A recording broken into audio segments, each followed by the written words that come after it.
Welcome to జనమాట. నేను మీ చంద్ర. రాష్ట్ర వ్యాప్తంగా ఎన్నికల ప్రచారాన్ని హోరెత్తిస్తుంది. 2014, 2019 ఎన్నికల్లో కలిపి వైఎస్ఆర్ కాంగ్రెస్ పార్టీ కొన్ని నియోజకవర్గాల్లో గెలవలేదు. 2019 ఎన్నికల్లో అత్యధిక మెజార్టీ స్థానాలు వైఎస్ఆర్ కాంగ్రెస్ పార్టీ గెలుచుకున్నప్పటికీ గుంటూరు వెస్ట్ నియోజకవర్గం ఈ వైఎస్ఆర్ కాంగ్రెస్ పార్టీ ఈ సీట్ను దూరం చేసుకుంది. అయితే 2014, 2019లో ఓడిపోయినప్పటికీ వైఎస్ఆర్ కాంగ్రెస్ పార్టీ ఈ సీట్ను స్వల్ప మెజారిటీతో కోల్పోయింది. మరి ఈ సీట్ను స్వల్ప మెజారిటీతో కోల్పోయినప్పటి నుంచి వైఎస్ఆర్ కాంగ్రెస్ పార్టీ ఈ నియోజకవర్గం పైనే కాదు, రాష్ట్ర వ్యాప్తంగా ఎక్కడైతే సీట్లు కోల్పోయిందో ఆ 23 సీట్లలో కూడా గెలిచి తీరాలి. గతంలో 151 సీట్లు మనం ఏం చేయకపోయినా సరే మన మాటను నమ్మి ప్రజలు మనకి 151 సీట్లు ఇచ్చారు. అంటే 2019 ఎన్నికల్లో మనం ఇచ్చిన మాట ప్రకారం ప్రతి ఒక్క హామీని నెరవేర్చాం. అందులో భాగంగా ఈసారి 175 కొట్టి తీరుతామంటున్నారు. మళ్ళీ అలాంటి నియోజకవర్గంలో గుంటూరు వెస్ట్ నియోజకవర్గం ఒకటని చెప్పాలి. మరి గుంటూరు వెస్ట్ నియోజకవర్గంలో వైఎస్ఆర్సీపీ జెండా ఎగరేస్తుందా అంటే ఖచ్చితంగా ఎగరేస్తుందనే సూచనలు మనకి కనిపిస్తుంది. ఎందుకంటే 2014, 2019 ఎన్నికల్లో ఇక్కడ వైఎస్ఆర్ కాంగ్రెస్ పార్టీ తరఫున పోటీ చేసిన వాళ్ళు స్వల్ప మెజారిటీతో ఓడిపోయారు. మరి ఈ నేపథ్యంలో 2024 ఎన్నికల్లో కొత్త అభ్యర్థిని రంగంలోకి దించారు. ఆ కొత్త అభ్యర్థి ఎవరంటే రాజకీయ ఉదండుడైన పత్తిపాటి పుల్లారావుని సైతం ఢీకొట్టి ఆయన్ని ఓడించి మట్టి కర్పించిన అతి చిన్న వయసుకురాలు విడుదల రజనీ గారు ఎమ్మెల్యేగానే కాదు, అతి చిన్న వయసులోనే మంత్రి పదవి చేపట్టారు. అయితే గతంలో మంత్రిగా పనిచేసిన వాళ్ళు ఇక్కడ మళ్ళీ గుంటూరు వెస్ట్ లో పోటీ చేసి గెలిచిన దాఖలాలు కూడా ఉన్నాయి. మనకి ఎగ్జాంపుల్ కన్నా లక్ష్మీనారాయణ గారు ఉన్నారు. అక్కడ కాంగ్రెస్ పార్టీ తరఫున ఆయన మంత్రిగా పనిచేసి మళ్ళీ 2009లో మళ్ళీ తిరిగి ఆయన గెలిచాడు. మరి ఇలా చూసుకున్నా కూడా ఖచ్చితంగా విడుదల రజనీ మేడం ఇక్కడ జెండా ఎగరేసే అవకాశం ఉంది.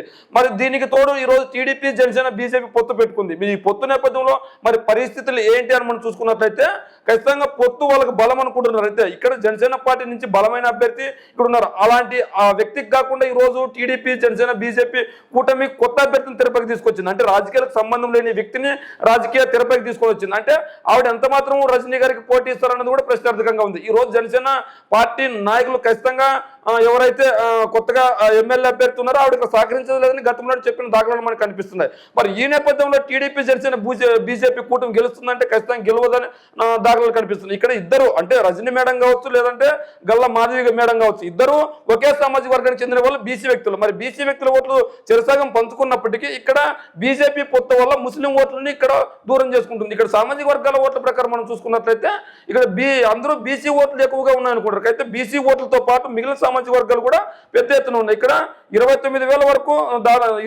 వరకు ఎస్సీ ఓట్లు ఉంటాయి. మరి ఈ ఎస్సీ ఓట్లు ఎవరికి పడతాయి? ఖచ్చితంగా సంక్షేమ పథకాలు పెద్ద ఎత్తున లబ్ధి చేకూరుతున్నది ఎస్సీ ఓట్లకి ఒకరు. ఈ ఎస్సీ సామాజిక వర్గం వాళ్ళకి సంక్షేమ పథకాలు మంచి ఆధారం సంక్షేమ పథకాలు ప్రతి ఒక్కరికి అందుతున్నాయి. మరి ఈ ఎస్సీ ఓట్లు గంపగుత్తుగా వైఎస్ఆర్ కాంగ్రెస్ పార్టీకి పడే అవకాశం ఉంది. అదేవిధంగా 24,000 ఓట్లు ముస్లిం ఓట్లు ఉన్నాయి. మరి బీజేపీతో పొత్తు పెట్టుకున్న నేపథ్యంలో కాస్తో కూస్తో బీజేపీకి ఓటేస్తాం అంటే టీడీపీకి ఓటేస్తాం అనుకున్న వాళ్ళు కూడా ఈ రోజు బీజేపీ వాళ్ళు ముస్లింల గురించి ఎలాంటి మాటలు మాట్లాడుతున్నారో మనం వింటున్నాం. మరి ఇలాంటి నేపథ్యంలో ముస్లింస్ బీజేపీతో పొత్తులో ఉన్న టీడీపీకి ఎందుకు వేస్తారు వేయరు. అదేవిధంగా ఇక్కడ మనం చూసుకున్నట్లయితే 17,000 వరకు రెడ్ల ఓట్లు ఉన్నాయి. అంటే రెడ్ల ఓట్లు గణనీయంగా ఉండడం వీళ్ళకి కలిసి వస్తుంది. ఎందుకు రెడ్ల ఓట్లు గణనీయంగా ఉన్న వీళ్ళకి కలిసి వస్తుంది అంటే ఖచ్చితంగా టీడీపీ, జనసేన, బీజేపీ పొత్తు ఉన్నప్పటికీ వైఎస్ఆర్ కాంగ్రెస్ పార్టీకి కావచ్చు, గతంలో కాంగ్రెస్ పార్టీకి కావచ్చు సాంప్రదాయ ఓటు బ్యాంక్ రెడ్డి సామాజిక వర్గం ఓట్లు ఉంటాయి. ఎవరన్నా కాదన్నా ఈ 17,000 ఓట్లు దాదాపు 14,000 ఓట్లు రెడ్డి సామాజిక వర్గం ఓట్లు వైఎస్ఆర్ కాంగ్రెస్ ఓట్లు ఉంటాయి. మరి ఈ వైఎస్ఆర్ కాంగ్రెస్ పార్టీకి ఈ రెడ్డి సామాజిక వర్గం ఓట్లు ఎలా బలం చేకూరుతుందంటే ఈ రెడ్డి సామాజిక వర్గం ఓట్లు మిగిలిన సామాజిక వర్గాలు ఇన్ఫ్లుయెన్స్ చేసే అవకాశం ఉంటుంది.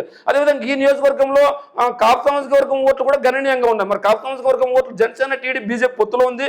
మరి దానికి పడే అవకాశం ఉందని అందరూ చర్చించుకుంటున్నారు. దానికి పడే అవకాశం లేదు. ఎందుకంటే ఈ రోజు రజనీ మేడం గారి భర్త కాపు సామాజిక వర్గానికి చెందిన వ్యక్తి. మరి అలాంటప్పుడు ఆయన ప్రచారంలోకి దగ్గరుండి ప్రచార బాధ్యతలు కూడా చేపట్టారు. మరి ఈ నేపథ్యంలో ఖచ్చితంగా ఆయనకు కూడా ఆయన సామాజిక వర్గం కూడా కలిసి వచ్చి ఆయన తరపున ఓట్లు పడే అవకాశం ఉంది. అంటే ఇవన్నీ మనం ఎడ చూసుకున్నా కూడా రజనీ మేడం ప్లస్ అవుతుంది. మరి ఇక్కడ ఖచ్చితంగా టీడీపీ కంచుకోట గుంటూరు వెస్ట్ అని అందరూ ప్రచారం చేస్తారు. మరి టీడీపీ కంచుకోట అయితే ఎందుకు ఒకసారి కూడా 30,000 ఓట్లతోనే 50,000 ఓట్లతోనే 1,00,000 ఓట్లతోనే గెలవలేదు? మరి టీడీపీ కంచుకోట అయితే అన్ని ఓట్లు గంపగుత్తుగా పడాలి కదా. గతంలో కాంగ్రెస్ పార్టీ ఎలా గెలిచింది? 2 సార్లు గెలిచినంత మాత్రం వైఎస్ఆర్ కాంగ్రెస్ పార్టీ తరఫున వైఎస్ఆర్ కాంగ్రెస్ పార్టీ తరఫునగా వైఎస్ఆర్ కాంగ్రెస్ పార్టీ పైన 2 సార్లు గెలిస్తేనే టీడీపీ కంచుకోట అయిపోతుందా?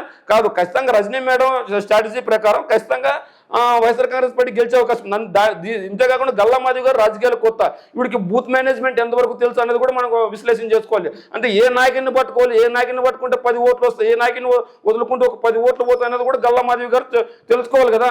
మరి ఆవిడ ఎందుకు ఏ ప్రాతిపదికన ఉన్నట్లుండి తెరపైకి తీసుకొని వచ్చారు, డాక్టర్ వృద్ధిలో ఉన్న ఆవిడని తీసుకొచ్చి తెరపైకి తీసుకొని వచ్చి టికెట్ ఇచ్చారు. ఎందుకంటే రజనీ గారు మేడం గారు సామాజిక వర్గానికి టికెట్ బీసీ వైసీపీ వాళ్ళు రజనీ మేడం టికెట్ ఇచ్చింది, రజనీ మేడం బీసీ సామాజిక వర్గం, అదేవిధంగా మనం కూడా బీసీ సామాజిక వర్గం టికెట్ ఇస్తే మనం గెలిచే అవకాశం ఉంటుందని వీళ్ళ ఉద్దేశం. ఇదే నేపథ్యంలో గల్లా మాధవి గారిని ఇక్కడ తెరపైకి తీసుకొని వచ్చారు. మరి గల్లా మాధవి గారికి రాజకీయ చతుర్థత ఉంటుంది అంటే ఇక్కడ చిలుకలూరుపేట నియోజకవర్గంలో రాజకీయ ఉద్దండలైన వ్యక్తిని ఢీకొని గెలవగలిగిందంటే రజనీ మేడం ఎంత పొలిటికల్ స్ట్రాటజీస్ ఉంటాయి అక్కడ, అంటే ఎవరిని పట్టుకోవాలి, ఎవరిని వదులుకోవాలి అన్న ప్రతి ఒక్కటి మనం అంచనా వేసుకొని ఉంటుంది మేడం గారు అప్పుడు 2019లో. అలాంటి వ్యక్తినే ఢీకొనగలిగింది మాధవి గారు ఒక లెక్క ఈవిడికి. అంటే మాధవి గారు ఒక లెక్క అంటే మాధవి గారిని మనం ప్రముఖంగా తీసుకోవాల్సిన అవసరం లేదు. టీడీపీ జనసేన బీజేపీ పొత్తుతోనే గుంటూరు వెస్ట్లో ఖచ్చితంగా వైఎస్ఆర్ కాంగ్రెస్ పార్టీకి గెలుపుకు బీజం పడింది. దానికి తోడు రజనీ మేడం గారిని ఇక్కడ నియోజకవర్గ ఇన్ఛార్జిని చేపట్టించిన తర్వాత ఇంకా వీళ్ళకి గెలుపు అవకాశాలు ఇంకా మెరుగ్గా ఉన్నాయి. ఈ నేపథ్యంలో చిలుకలూరుపేటను ఢీకొని అంటే టీడీపీ కంచుకోట ఖచ్చితంగా కొన్ని 4-5 సార్లు గెలిచిన వ్యక్తినే ఢీకొని ఇక్కడ గెలిచింది. 2 సార్లు మాత్రం వైఎస్ఆర్ కాంగ్రెస్ పార్టీ పైన గెలిచిన అభ్యర్థులు. దానికి తోడు ఇక్కడ గతంలో ఎవరైతే గెలిచారో టీడీపీ పార్టీతో వాళ్ళు ఎవరికి టికెట్ లేదు. ఇక్కడ గతంలో గెలిచిన అభ్యర్థులు కూడా వైఎస్ఆర్ కాంగ్రెస్ పార్టీలోకి వచ్చారు. అది కూడా వాళ్ళకి ఇబ్బంది పెడుతుంది. అంటే అతనికి ప్రముఖంగా పని చేసుకుంటూ పోయాడు, అతనికి కూడా మంచి పేరు ఉంది, అతను కూడా వైఎస్ఆర్ కాంగ్రెస్ పార్టీ తరఫున ప్రచారం చేస్తున్నాడు. మనం ఎట్లా చూసుకున్నా కూడా అభివృద్ధి విషయంలో కావచ్చు, సంక్షేమ పథకాల విషయంలో కావచ్చు, గుంటూరు వెస్ట్కి పెద్ద ఎత్తున నిధులు విడుదల చేసి ఖచ్చితంగా ఓటర్లు ఆకట్టుకునే పనిలో 2019 ఎన్నికల్లో ఎప్పుడైతే ఓడిపోయిందో వైఎస్ఆర్ కాంగ్రెస్ పార్టీ ఎప్పుడైతే అధికారాన్ని చేపట్టిందో ఆ రోజు నుంచి వీళ్ళు ప్రముఖంగా ముందుకు తీసుకెళ్లారు. దానికి తోడు రజనీ మేడం గారిని ఇక్కడ తీసుకొని రావడంతో మొత్తం వన్ సైడ్ ఓటింగ్ ఏర్పడింది. దీనికి తోడు ఇక్కడ ఎమ్మెల్సీగా లేల్ అప్పిరెడ్డి గారు ఉన్నారు. అప్పిరెడ్డి గారు సామాజిక వర్గం కూడా రెడ్డి సామాజిక వర్గం 17,000 ఓట్లు ఉన్నాయి. మరి ఆయన కూడా వైఎస్ఆర్ కాంగ్రెస్ పార్టీకి వీర విధేయుడిగా ఉన్నారు. జగన్మోహన్ రెడ్డి గారు గెలిపే లక్ష్యంగా పనిచేస్తున్నారు. ఇదే నేపథ్యంలో రజనీ మేడం గారు కూడా పూర్తి సహకారాలు అందిస్తారని చెప్పారు. ఇక్కడ వర్గపోరు అనేది ఎక్కడా లేదు. ఇక్కడ స్థానిక ఎమ్మెల్సీ కావచ్చు, స్థానిక ఎమ్మెల్యే కావచ్చు, ఎవరు ఎటువంటి వర్గపోరు పెట్టుకోకుండా ఖచ్చితంగా వైఎస్ఆర్ కాంగ్రెస్ పార్టీ జెండాని ఎగరవేయాలని చూశాడు. అంటే ఖచ్చితంగా 2019లో నీలప్పిరెడ్డి గారు ఓడిపోయినప్పటికీ ఖచ్చితంగా తనకి టికెట్ ఇచ్చినా ఇకపోయినా నేను వైసీపీ అభ్యర్థిని గెలిపించడానికి పూర్తిగా సహకరిస్తానని చెప్పి గతంలో చెప్పి ఇప్పుడు చెప్తున్నాడు. ఆయన ఎక్కడే కానీ నాకు టికెట్ రాలేదని బాధపడిన దాఖలాలు. కానీ టీడీపీ జనసేన బీజేపీ పొత్తులో అలా లేదు. బీజేపీ వాళ్ళకి టికెట్ కావాలని బీజేపీ వాళ్ళు ఆశిస్తున్నారు, జనసేన వాళ్ళకి టికెట్ కావాలని జనసేన వాళ్ళు ఆశిస్తున్నారు. జనసేన గతంలో కూడా దాదాపు 25,000 ఓట్లకు పైగా పడ్డాయి. మరి అలాంటప్పుడు బలమైన జనసేన కేడర్ ఉన్నప్పుడు వాళ్ళు జనసేన కేటాయించుకున్న టీడీపీకి ఎలా కేటాయిస్తారని వాళ్ళు ప్రశ్నిస్తున్నారు. మరి వాళ్ళందరూ సహకరించే అంటే వర్గపోరు కూడా మాధవి గారికి నెగిటివ్ అయ్యే అవకాశం ఉంది. కానీ ఇక్కడ వర్గపోరు ఎటువంటి వర్గపోరు లేదు. అన్ని సామాజిక వర్గాలకి సంక్షేమ పథకాలు ఒకవైపు, అభివృద్ధి మరోవైపు, రజనీ గారు స్ట్రాటజీ ఇంకోవైపు. దీనికి తోడు స్థానిక ఎమ్మెల్యే, స్థానిక ఎమ్మెల్సీ కూడా పూర్తిగా సహకారాలు అందిస్తున్నారు. మరి ఈ నేపథ్యంలో ఖచ్చితంగా వైఎస్ఆర్ కాంగ్రెస్ పార్టీ జెండా గుంటూరు వెస్ట్లో విడుదల రజనీ గారు ఎగరేస్తారని చెప్పేసి ఆవిడ ర్యాలీ చేశారు. ఆ ర్యాలీతోనే నామినేషన్ ర్యాలీ చేశారు. నామినేషన్ వేయడానికి రజనీ గారు బయటకు వెళ్ళినప్పుడు ఖచ్చితంగా ఎవరు వస్తారు, ఇది టీడీపీ కంచుకోవడం అనుకున్నారు. కానీ అలా లేదు ఇక్కడ. కానీ రజనీ గారు ఎప్పుడైతే నామినేషన్ వేయడానికి ఒక తేదీని ప్రకటించారో ఆ తేదీ చెప్పి పలానా రోజు నేను నామినేషన్ వేయడానికి వెళ్తాను, ఉదయం 10 గంటల నుంచి ర్యాలీగా పార్టీ ఆఫీస్ దగ్గర నుంచి ఏదైతే మున్సిపల్ ఆఫీస్కి నామినేషన్ దాఖలు చేయడానికి వెళ్తానని చెప్పిందో ఆ రోజు మనం చూసుకున్నట్లయితే ఖచ్చితంగా ర్యాలీ ఎక్కడికక్కడ గుంటూరు వెస్ట్ ప్రాంతంలో ఆవిడ ఎక్కడైతే పర్యటనలు చేశారో ఆ పర్యటన ట్రాఫిక్తో నిండిపోయింది. అంటే అంత పెద్ద ఎత్తున జనాలు వచ్చారు. అంటే ఆ జనాలు రావడంతోనే టీడీపీ గుండెలో రైలు పరిగెత్తాయి. అంటే రజనీ గారి గెలుపు ఆ ర్యాలీతోనే తేటతెల్లం అయిపోయింది. మరి ఖచ్చితంగా వైఎస్ఆర్ కాంగ్రెస్ పార్టీని ఇక్కడ జెండా పాతేసి దానికి తోడు గతంలో అంటే ప్రస్తుతంగా మంత్రిగా పనిచేశారు, గతంలో కూడా మంత్రిగా పనిచేసిన వాళ్ళు మళ్ళీ గెలిచిన దాఖలాలు ఉన్నాయి. మేడం గారు కూడా మంత్రిగా పనిచేశారు కాబట్టి మళ్ళీ ఇక్కడ పోటీ చేస్తున్నారు కాబట్టి గెలిచే దాఖలాలు అన్ని కనిపిస్తున్నాయి. అతి చిన్న వయసులోనే మంత్రి పదవి చేపట్టి రాష్ట్ర ప్రజలకు అత్యున్నత సేవలు అందించి మంచి పేరు తెచ్చుకున్న వాళ్ళలో రజనీ మేడం గారు ఒకరు. ఇలాంటి నేపథ్యంలో గుంటూరు వెస్ట్లో రజనీ గారు జెండా ఎగరేస్తారా ఎగరేయారు అనేది మీ కామెంట్ రూపంలో తెలియజేయండి.